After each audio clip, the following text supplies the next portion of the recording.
Hello everyone, welcome to my YouTube channel Shreya Garg your meds buddy. In this video we will talk about rakta dhatu. हमने से पहले वाले video में हमने रक्त धातु कंप्लीट करा था और अब हम इस वीडियो में रक्त धातु करेंगे। इसमें हम रक्त धातु की उपधातु नहीं करेंगे, उसकी एक अलग सीरीज आएगी।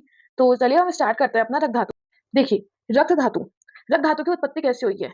आपको पता है, रक्त से रक्त की, रक्त से मांस की, मांस से मेद की, ऐसी उत्पत्ति हुई है। तो रक्त धातु की उत्पत्ति जो है वो रक्त से हुई है। ठीक है, अब यहाँ देखिए, रसद रक्ततो मांस मांसानो मेदो स्ततो अस्ति चा अस्तनो मज्जा तथा शुक्र शुक्र गर्भ प्रजायते। रस से रक्त उत्पन्न हुआ है। रक्त के प्रसादंश में उपस्थित रक्त साधर्मी अंश पर रक्ताग्नि की क्रिया रक्त की उत्पत्ति करता है। मैं आपको समझाती हूँ एक बार।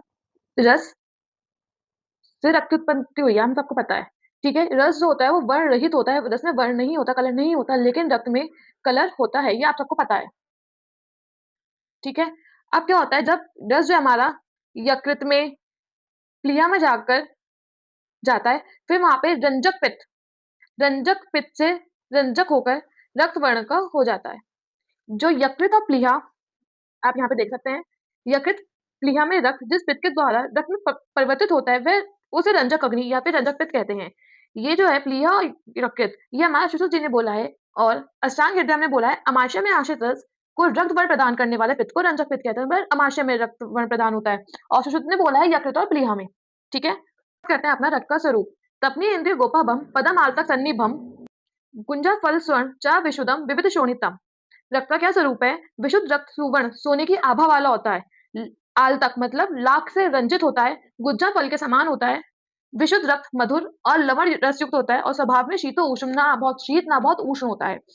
भेड़ और शशक के रक्त के समान किंचित विविध वर्ण असनातन होता है। यहाँ पे असनातन का मतलब होता है गाढ़ा, और यहाँ पे आप देखोगे विविध वर्ण, क्वेश्चन आता है रक्त के विविध वर्ण कैसे हो सकते हैं। देखिए, जो हमारा रक्त है, मैं आपको यहाँ समझा देती हूँ। रक्त है, रक्त जो है हमारा, ये हमारा डिपेंड्स करता है हीमोग्लोबिन और ऑक्सीजन पे।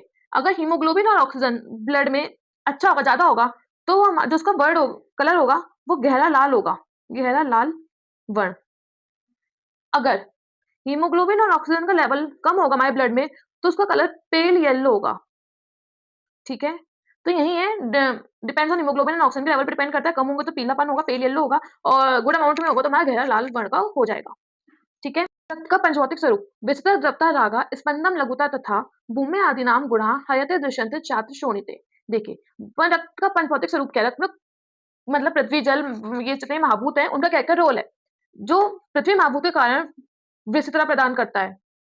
नेक्स्ट, जल महाभूत द्रवता प्रदान करता है, मतलब लिक्विडिटी प्रदान करता है। तेज महाभूत कलर प्रदान करता है। आपको पता है अग्नि महाभूत जो है वो कलर देता है, तो तेज महाभूत क्या करता है, वो राग वर्ण देता है।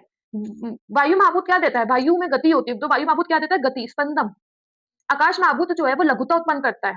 ठीक है, ये इंपॉर्टेंट श्लोक है, आपको याद होना चाहिए। विस्तृत द्रवता राग स्पंदम लघुता तथा भूमि आदि नाम गुणा हयते दृश्यन्ते चात्र शोणिते। आर्य के बारे में बात करेंगे। रक्तम वर्ण प्रसादम मांस पुष्टम जीवित चा।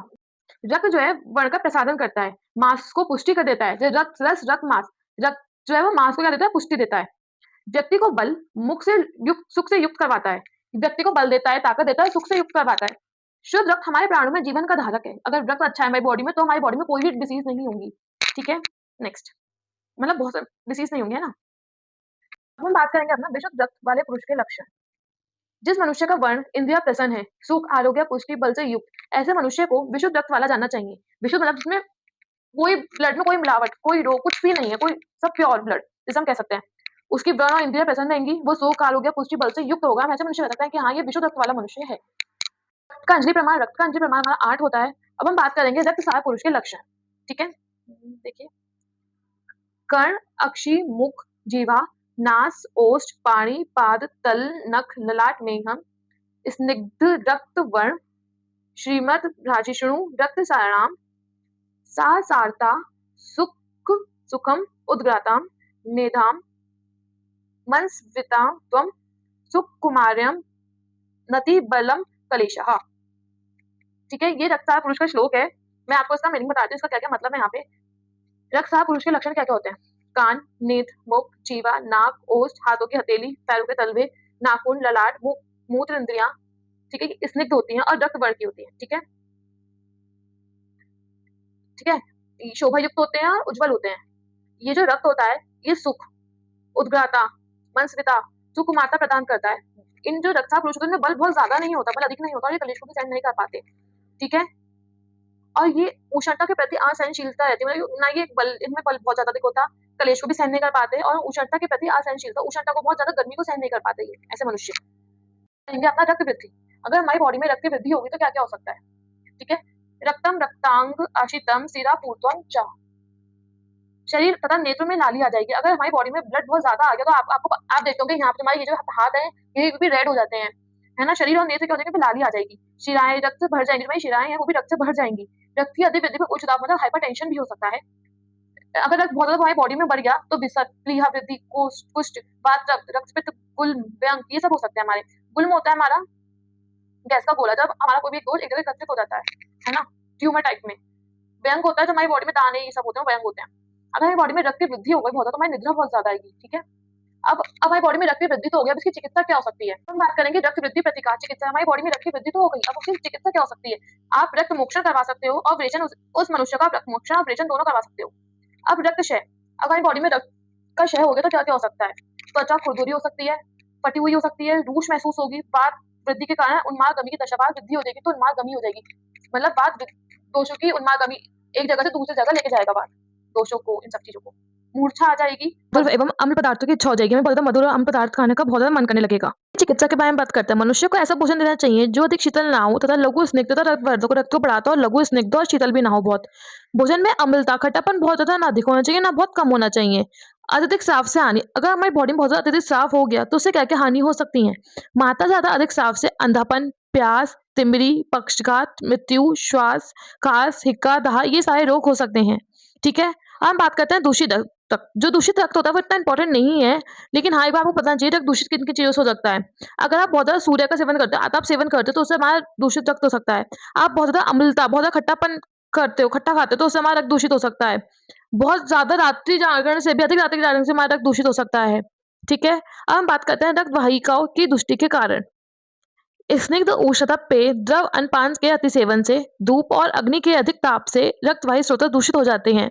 अगर हम बहुत धूप, अग्नि इन सबका भी बहुत ज़्यादा सेवन करेंगे तो हमारा रक्तवाही स्रोत दूषित हो जाएगा। ये बहुत उष्ण, स्निग्ध भोजन करेंगे तो। अब हम बात करेंगे वात दूषित रक्त के लक्षण। क्या-क्या लक्षण हो सकते हैं? अरुण वर्ण का हो जाएगा, विशद फेनिल झाग वाला हो जाएगा, पतला हो जाएगा, ना जमने वाला, वात गति करता तो वो जमेगा भी नहीं और शीघ्र गति करेगा, ठीक है? अब पित्त दूषित रक्त के क्या-क्या लक्षण हो सकते हैं? पीला, काला, उष्ण के कारण देर से जमने, बहुत ज़्यादा गर्म होगा तो देर से जमेगा और चींटी के लिए बिल्कुल अप्रिय हो जाएगा, चींटी मक्खियों के लिए। जो कफदूषित रक्त के जो लक्षण होंगे वो पांडुर वर्ण का हो जाएगा, कुछ-कुछ पीला होगा, पिछिल, गाढ़ा, मंद गति करेगा, शीतल होगा और स्निग्ध होगा। फिर हम बात करेंगे अब संसर्ग तथा सन्निपात रक्त के लक्षण। देखो संसर्ग क्या होता है, जब 2 दोषों का मेल होता है, सन्निपात जब 3 दोषों का मेल होता है। संसर्ग में दोनों दोष के लक्षण जो वात और पित्त का जो वो संसर्ग होगा तो वात के भी लक्षण होंगे और पित्त के भी। अब हम सन्निपात के बारे में बात करेंगे, कांजी के समान होगा, विशेष दुर्गंध युक्त होगा, बहुत ज़्यादा दुर्गंध आएगी उसमें से, ठीक है? अब हम बात करेंगे, ठीक है ना, विष दूषित रक्त के लक्षण क्या-क्या हो सकते हैं? काले वर्ण का हो सकता है, आम्लगंध युक्त हो सकता है, अत्यंत दूषित हो सकता है। रक्त दोषज के रोग कौन-कौन से? कुष्ठ, विसर, प्लीहा वृद्धि, गुल्म, पीड़िका, रक्तपित्त, व्यंग, तिल, कालक ये सारे रक्त दोषज के रोग हो सकते हैं। अब इसकी चिकित्सा क्या है? आप शिरोवेदन करवा दो, विरेचन करवा दो, उपवास करवाओ, रक्त श्रावण करवा दो। अब रक्त का मल क्या है? रक्त का मल जो होता है हमारा पित्त होता है। अब आपके लिए क्वेश्चन ये है, आपको रक्त की उपधातु बतानी है, रक्त की उपधातु क्या है? कमेंट सेक्शन में। So if you like this video please like, share and subscribe. Thank you, bye bye.